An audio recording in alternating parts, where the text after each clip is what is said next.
Welcome everyone. Good afternoon and welcome to today's virtual workshop, Navigating Tariff Impacts on Washington Businesses, Strategies for Resilience and Growth. My name is Maddie Merton and I serve as the Vice President for Business Retention and Expansion at the Economic Development Board for Tacoma-Pierce County. It is my pleasure to welcome you on behalf of our event partners, Economic Alliance Snohomish County and the Seattle Metro Chamber.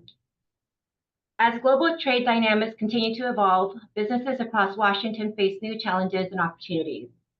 Tariff changes can significantly impact supply chains, operational costs, and overall competitiveness, making it essential for business leaders to stay informed and prepared. Today, we've gathered an astounding panel of experts who will share insights on the current trade landscape, financial strategies, and best practices for navigating these changes.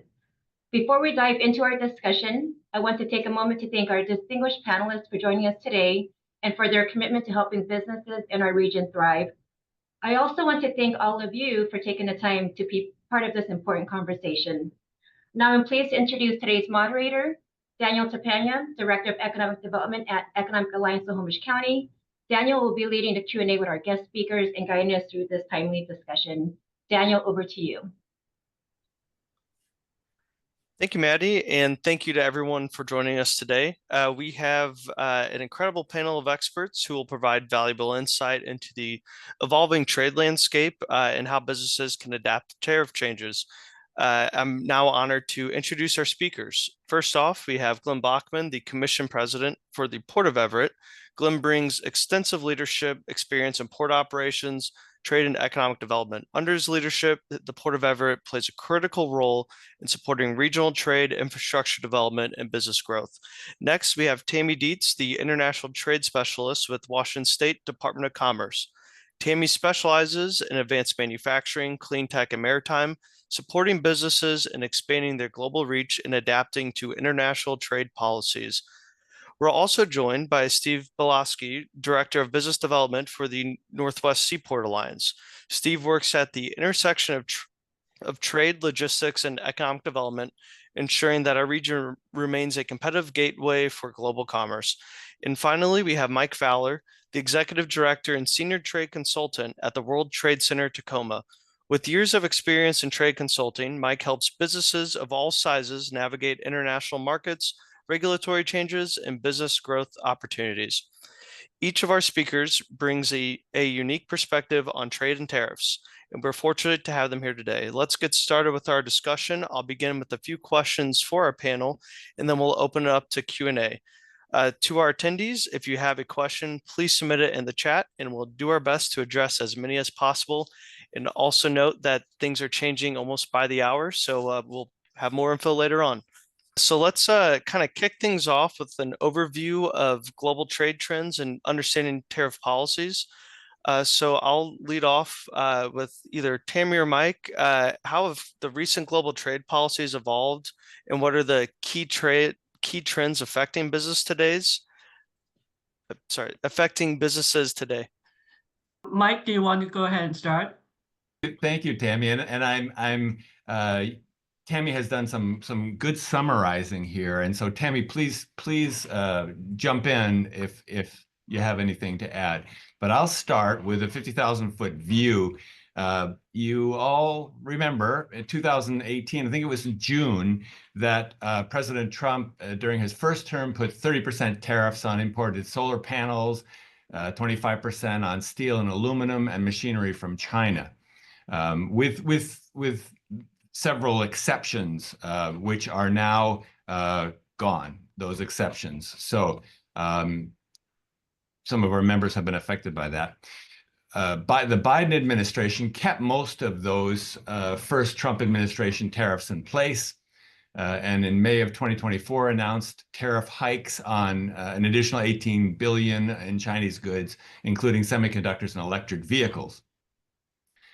The U.S. and China since have been in a tit-for-tat tariff war.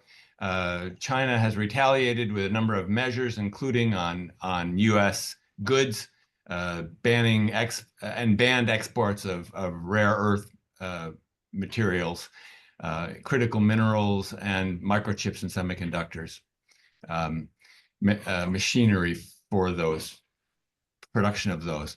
In January of 2025, those tariffs applied mainly to imports from China and focused on materials and machinery. The second Trump administration imposed an additional 10% tariff on a broad category of goods, including consumer electronics, machinery, automotive parts, medical equipment, and many, many more items from China. This was effective on February 4th. Also, the second Trump administration has imposed a 25% tariff on goods from Canada and Mexico, which has since been put on pause. And I believe the most recent date that I heard was April 2nd, that those will go into effect unless there is some negotiated settlement. And the second Trump administration also reinstated tariffs on steel, 25%, and aluminum went up to 25%. And as of this morning, I heard there was talk of 25% products coming in from the EU, but that is just talk, and so we don't know what will actually come about. With regard to how that affects us here in the Pacific Northwest, we have a lot of impact on our aerospace industry because of components and retaliatory measures.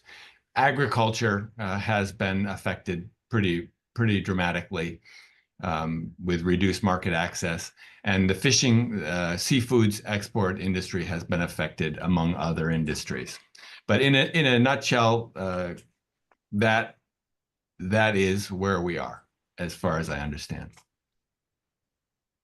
Yeah, thank you so much, Mike, for that summary. And I think to put it very much in a very general term is that the new Trump administration's tariff policies are broader, involves more countries, and it's now more unpredictable. And that's just a very general summary of what is the environment that if you have a business and you are doing business, whether you're importing or even in exporting, because the other countries are not just a sitting duck.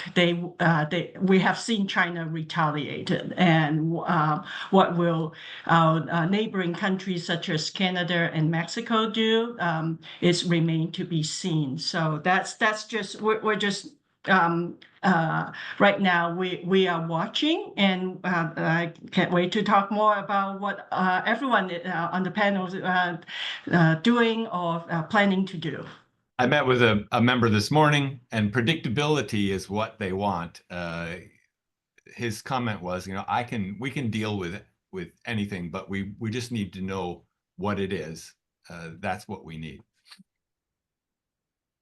So kind of jumping on that, how can, and kind of a quick plug on Maddie's organization, Bonds, all the groups here, we monitor these. We're trying to keep as up to date as possible.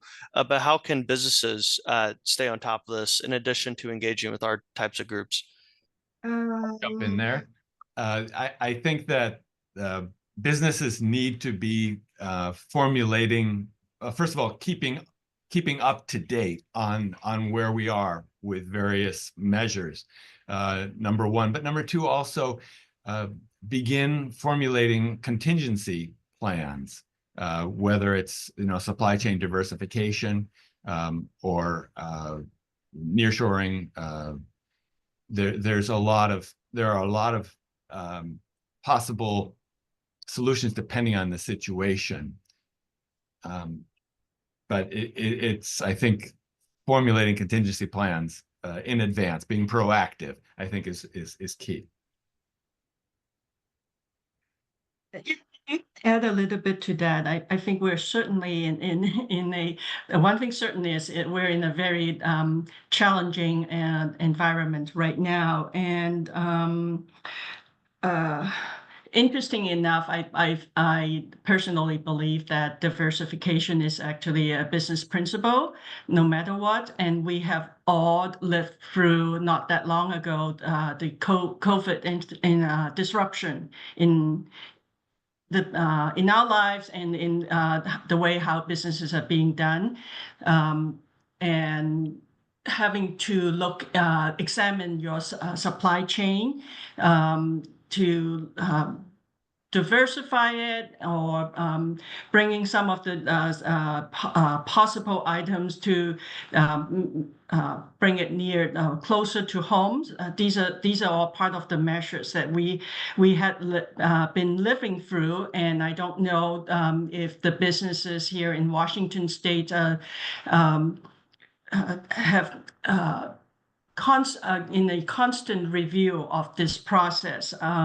One thing I believe one of Department of Commerce partner, Impact Washington, I believe they do a lot of these type of supply chain consultations for small businesses. And these are the type of things that we highly encourage Washington State, especially small to medium-sized company, to tap into these resources. Most of the time, these are either free or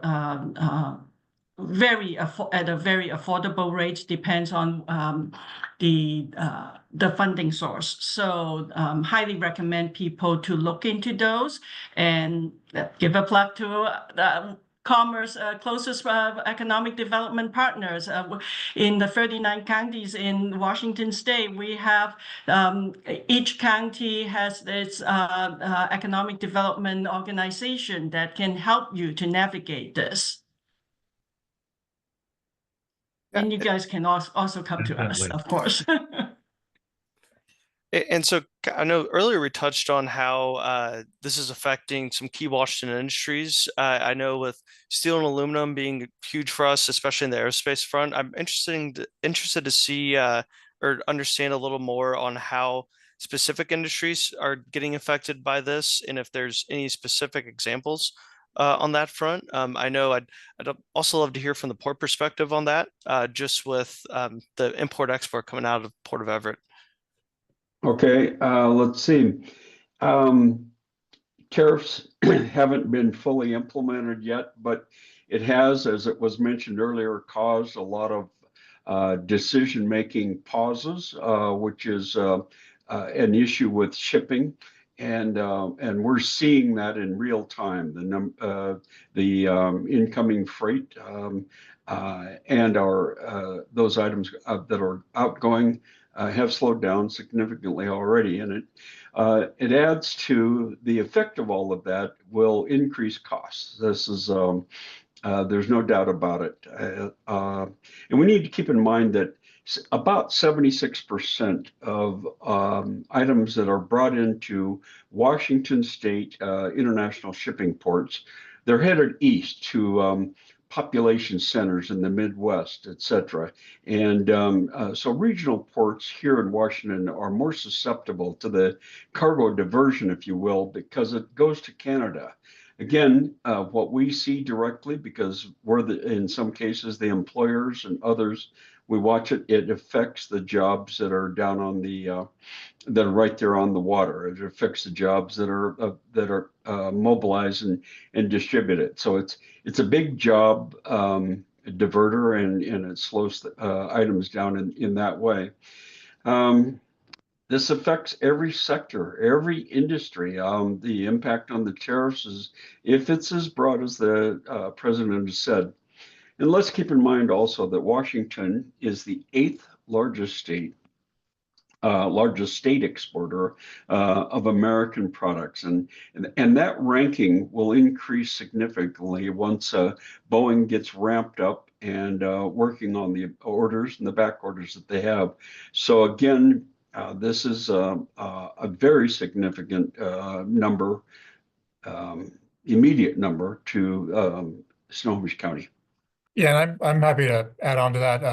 The Northwest Seaport Alliance, for those who may not know, are the joint venture between the ports of Seattle and Tacoma.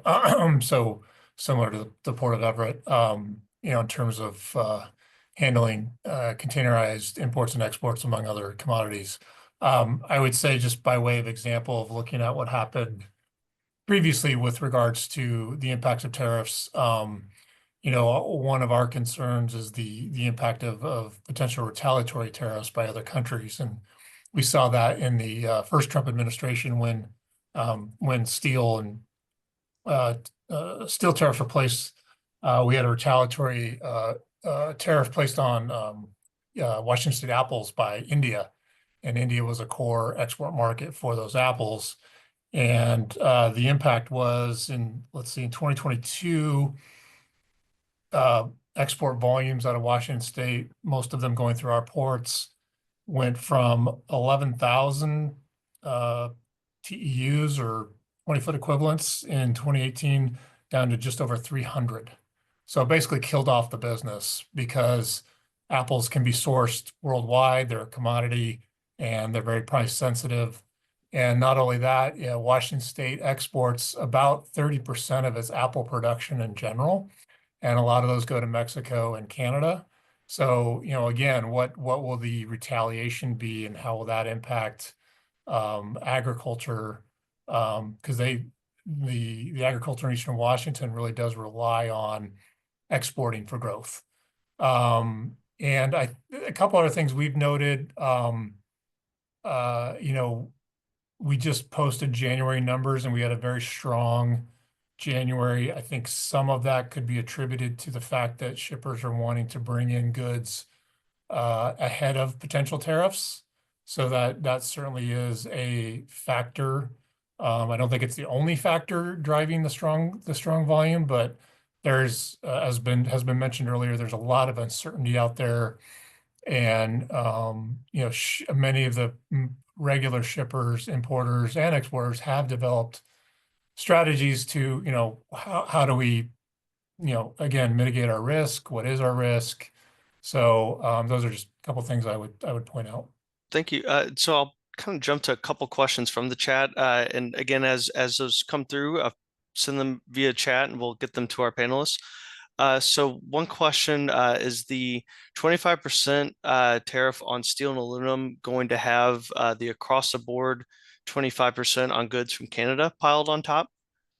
I'd like to jump in on that. I have some members who have found that the tariffs are cumulative.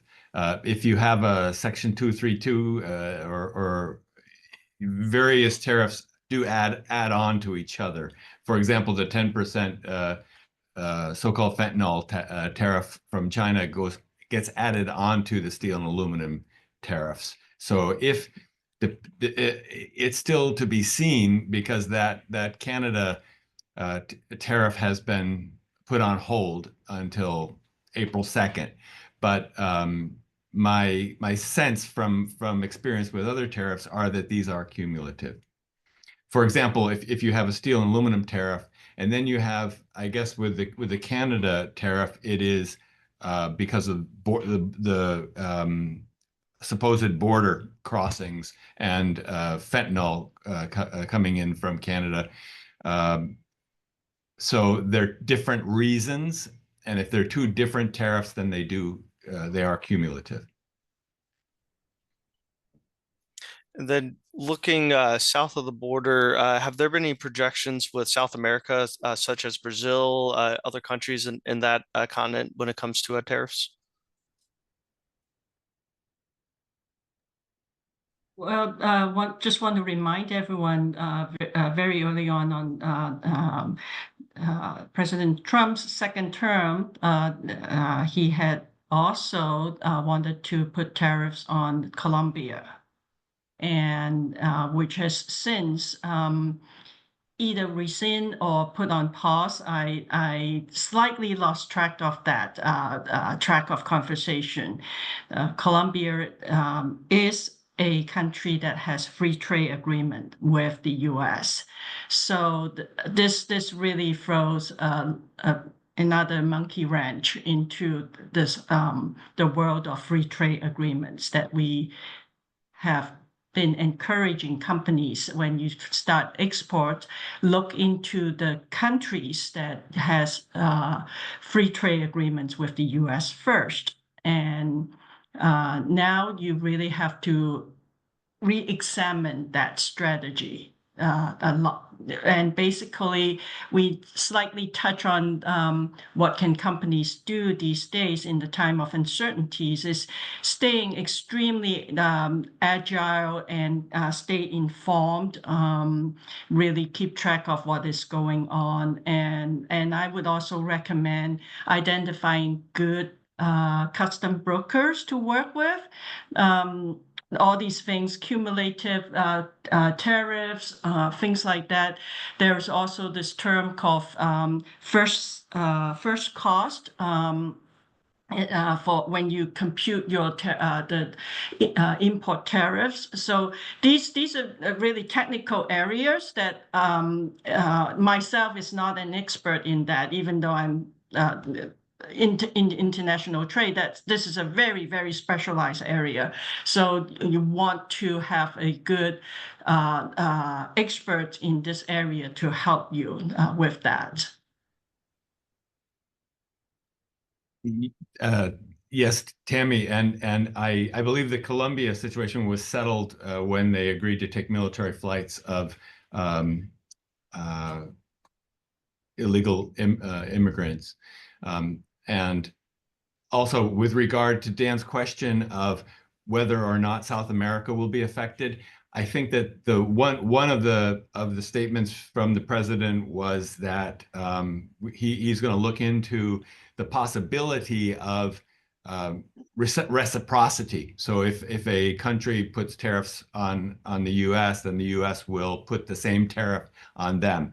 And in that, if that actually comes to be realized, then we have to look at the tariffs that South American countries are putting on U.S. products, and we would assume that they would also be put on South American products. But that, however, I haven't heard anything on that in several days. Thank you. And as I can spin the globe and go to another region, question on from the chat on India and their tariffs last impact on Washington agriculture exports.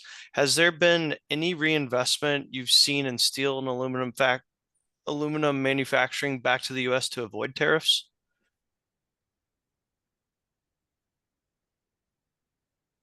I can answer that if you don't mind. So, Yeah. So for our foundries, we have a foundry here in Tacoma, and for a steel foundry, and they were competing against cheaper steel from India and China, but this particular foundry is seeing this as an opportunity for them because now it's creating a more level playing field for them to produce and compete. And so that particular business is quite excited about the tariffs on these other countries because it puts them in a better position to compete. And they are planning on significant investment, $50 million potentially for that project. So we're hearing that there is investment in U.S. steel. I can mention that.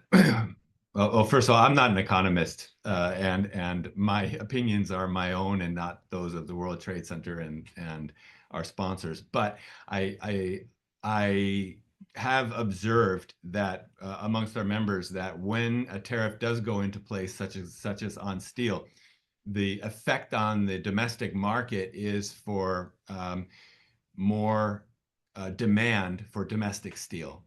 And when you have more demand, of course, the prices go up. And so there is an effect on prices. Tariffs cause domestic pricing to increase. So that makes the pricing for manufacturers here go up, which in the domestic market, the prices go up. But on the international market, they don't necessarily go up. So it does make our manufacturers less competitive on the international market. And so kind of going to let's talk a little more on supply chain and the disruptions we see due to tariffs. And Glenn, I'll throw this one to you. What risks do businesses face in their supply chains due to tariff volatility? Yeah, it's some of this is a repeat, but it's Mhm. increased costs, potential delays, disruptions in the supply chain, and for us that we watch uh, very closely, and that's job impacts. It's top of mind for us. Ports are very concerned with reduced cargo volumes and potentially so again to job losses, and we see it directly. The uh, Washington State's one of the most, if not the most, trade-dependent state in the U.S. We're 40% statewide. Bringing home a little closer, Snohomish County is 60% job tied to job trade. 60% of the jobs are tied to trade. We need to keep in mind that for every job you see at a port, there's another 4 jobs behind all of that that help support that job, or they're affected down on a secondary basis. I think finally, and as of course go on and on about the effects of that, but the the supply chain, as we'll remember, played a significant role, and it's probably where the supply chain became a noun with the pandemic. So American households all felt the effects of the supply chain, and we'll remember that um, as an example, it affected directly to the Boeing subassembly parts, but Amazon was bringing all of their containers to the port of Everett. So it's interesting where this punch comes from. But for us, again, because of the dependence that we have on trade, it boils down to jobs for us at the port. And I think I can add a little bit to that, is that I am afraid that these type of new tariffs and uncertainty situation will affect small businesses much more so than larger businesses. Small businesses has much narrower capability to absorb additional costs or their negotiation powers. So they run the risk of either losing business or much narrower margins. And so that is something that we are quite concerned about. And then also we have heard from a few businesses that they have been impacted by either because of the tariffs, that suppliers in Canada are changing their price just to factor in that scenario, as well as companies losing business, potential contracts because of negative sentiment.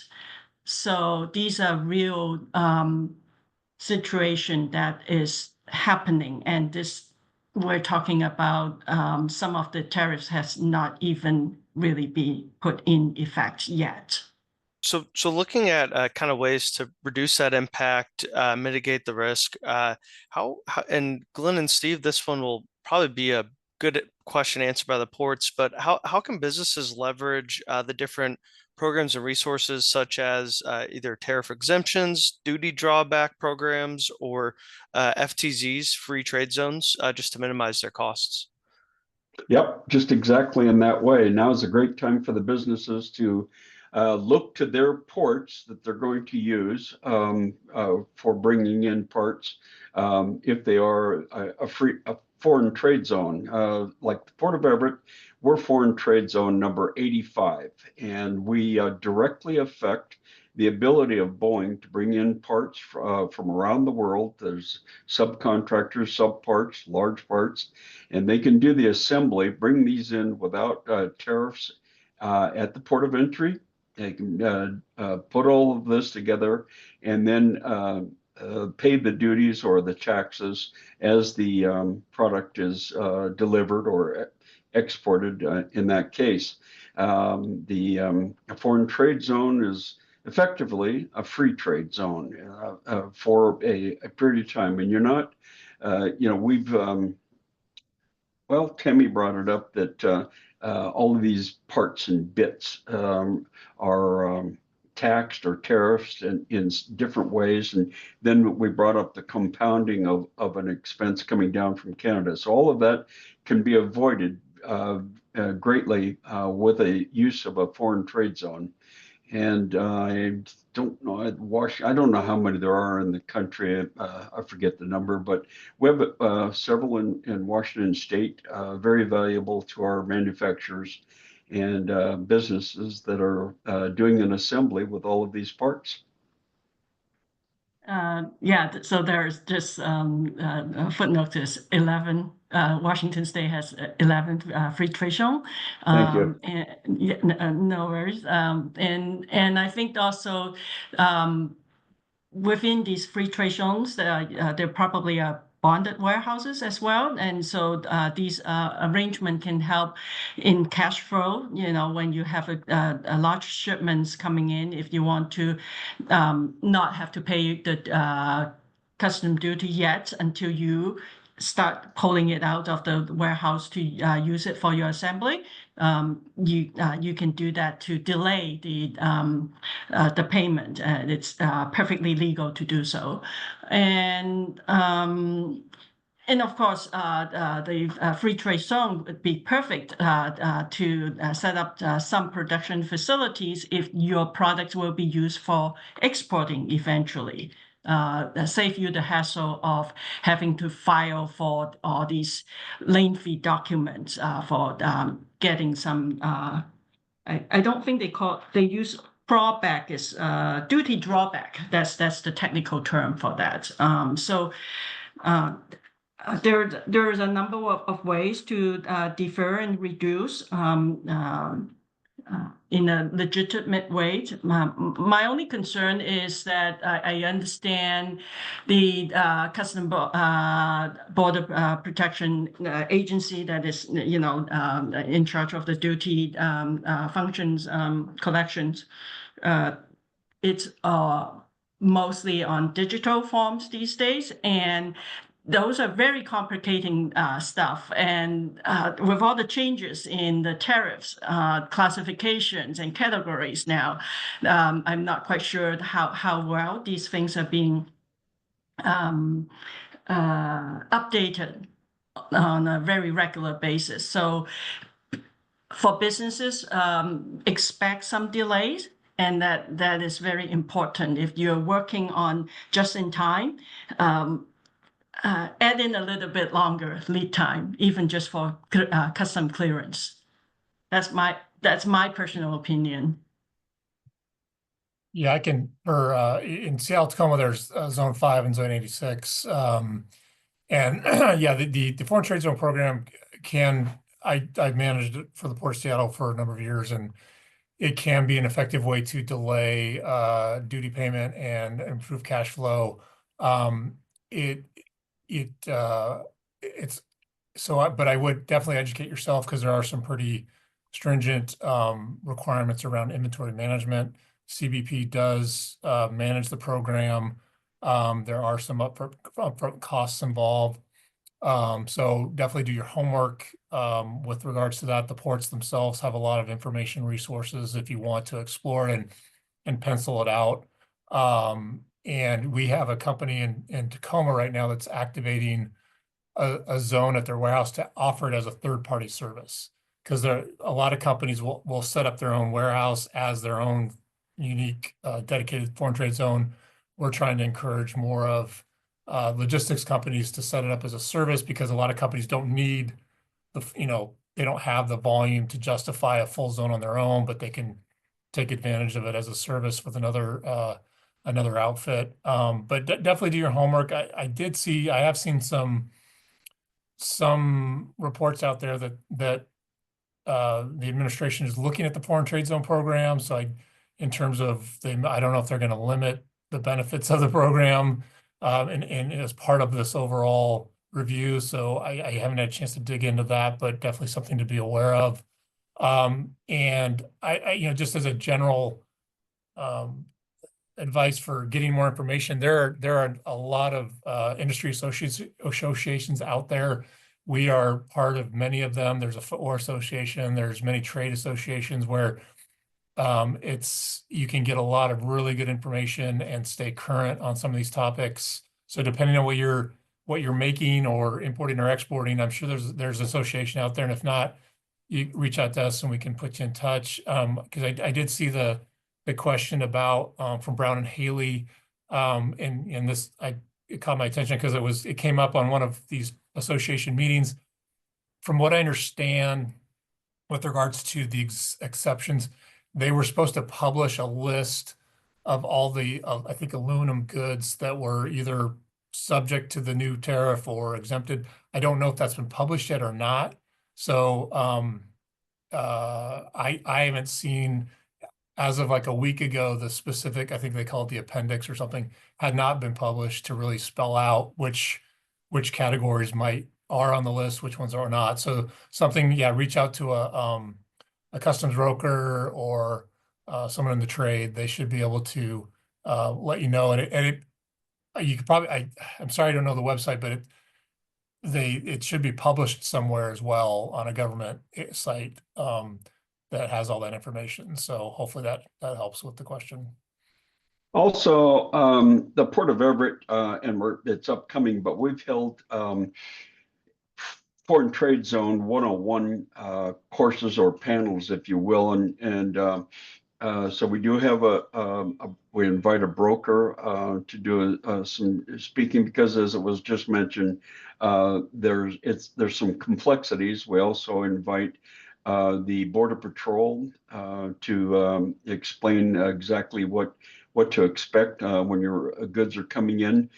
And then at the same time, working with other agencies for the Port of Everett, we're the sole authority for all of Snohomish County for Foreign Trade Zone. So we're looking to ramp up the acreage in the designated zones as well. Yeah, and I've attended those FTZ 101 workshops, and I have a feeling we're going to have to increase the frequency of those as well as the overall capacity, because there's a lot of complexities and a lot to learn, and it doesn't feel that there's enough time in the day. So kind of let's looking at some additional growth and resilience strategies. I'd like to talk a little more on state and more organizational, federal or regional support. So Tammy, I will kick it over to you on what resources does the state have that can help companies navigate tariffs and stay up to date with that? Sure. Thank you, Dan. So first of all, Washington State Commerce is building a new webpage on helping companies in Washington State to navigate tariffs challenge. And I can't put a date on it, but it will come out very soon. And it's when I say soon, it's not even government's terms soon. It will be within the next 60 days, if not shorter than that. And so we are working very, very hard on doing this, and this will be a living webpage. I love what I heard as this panel discussion evolves. Need to connect out with Port of Everett and Northwest Seaport Alliance with all the resources that you guys have, as well as Tacoma World Trade Center. So and of course with all of our ADOs, Snohomish, Tacoma and Pierce County, and King County, and the other 36 or 33 ADOs. And also, regardless, Department of Commerce, first and foremost mission is to build, support, strengthen communities. And so we are still doing our everyday job of supporting companies in exporting. But along with that, when we talk about exporting, it's actually international trade. So consider take a look at our events page, web page, and look at those events, whatever that fits your business category. Go with us to those trade shows. We have export vouchers still to support you, lower the cost of participations. Washington State Commerce is also one of the more generous states in offering in this export vouchers covering going to trade shows, looking to expand your export market, is look at what others are doing and evaluate your supply chain. We talked about diversifications. So diversifications applies to both supply chains as well as your market. We have many partners.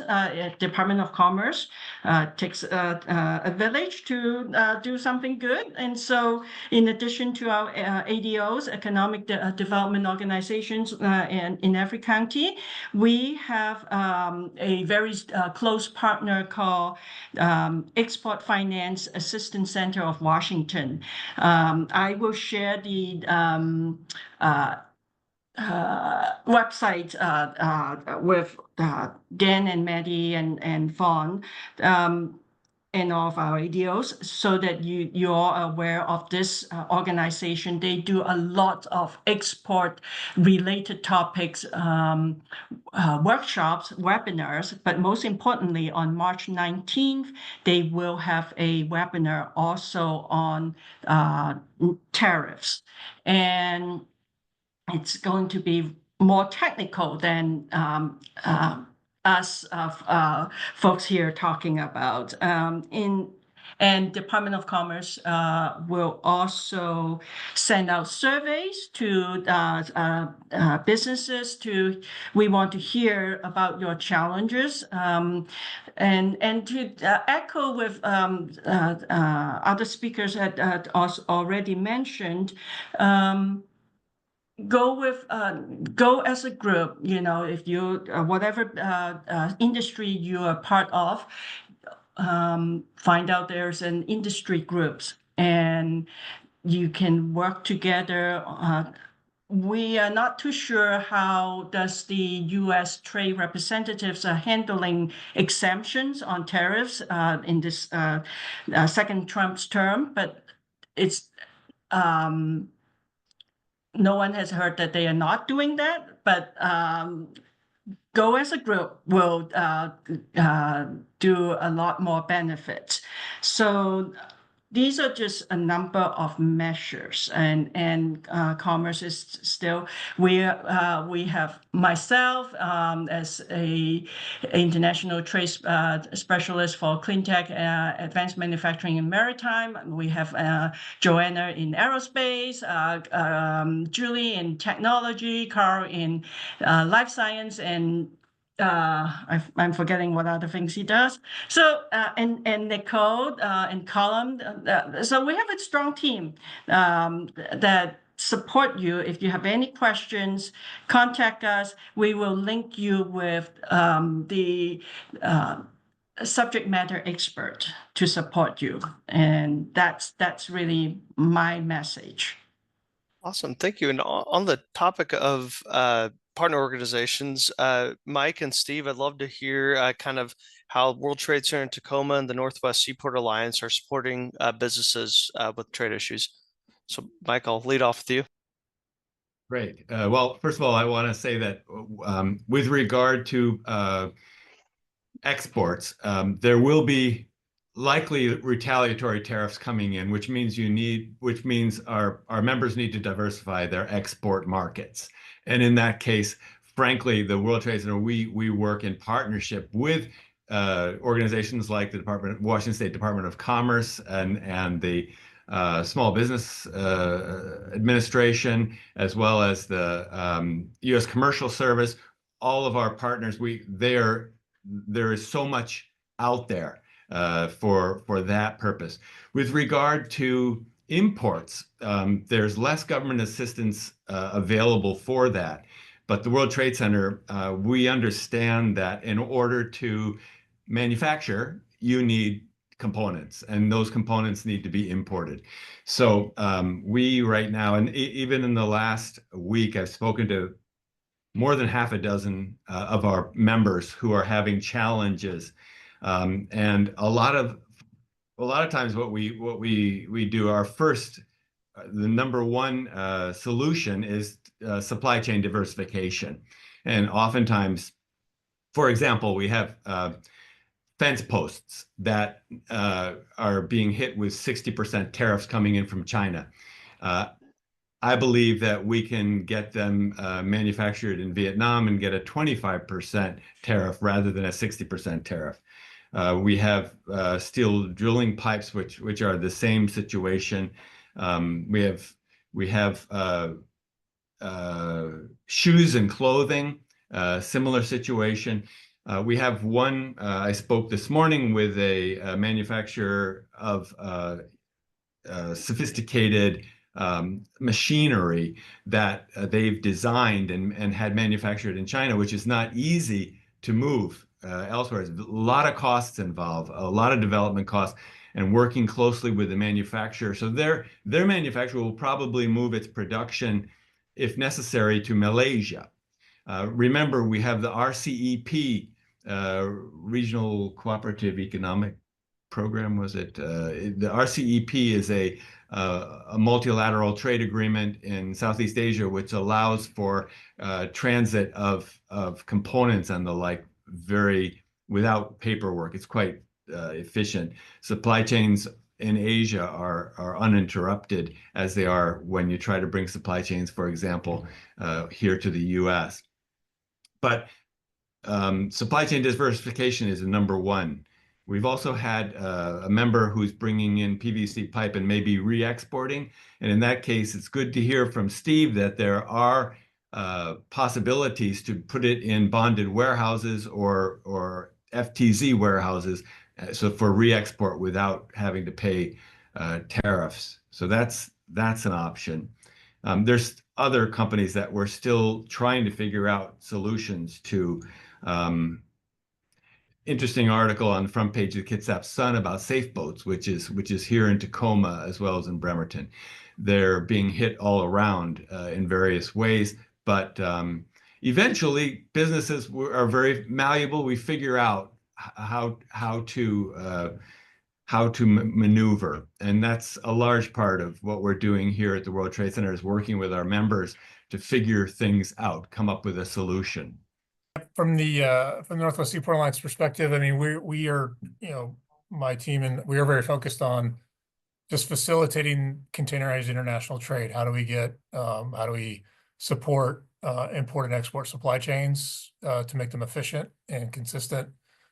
So we are working with the international ocean carrier community to make sure they're supporting our gateway with ample services and capacities, and services that reach the markets that our exporters want to go to. We're talking daily with shippers, our customers that use our port facilities, to understand what their supply chains look like, how they're changing. So we will, we are tracking trends like our import sourcing locations changing, where are they changing to? For example, we've certainly seen an increase in the number of ocean services in the Trans-Pacific market going to Mexico, as many companies look at that country for setting up manufacturing to avoid some of those tariffs. And what does that mean for our gateway? How do we attract more ocean services connecting Seattle, Tacoma, Washington State to Mexico and Latin America as that demand grows? And, on the advocacy side, we have a, government affairs group that is trying to,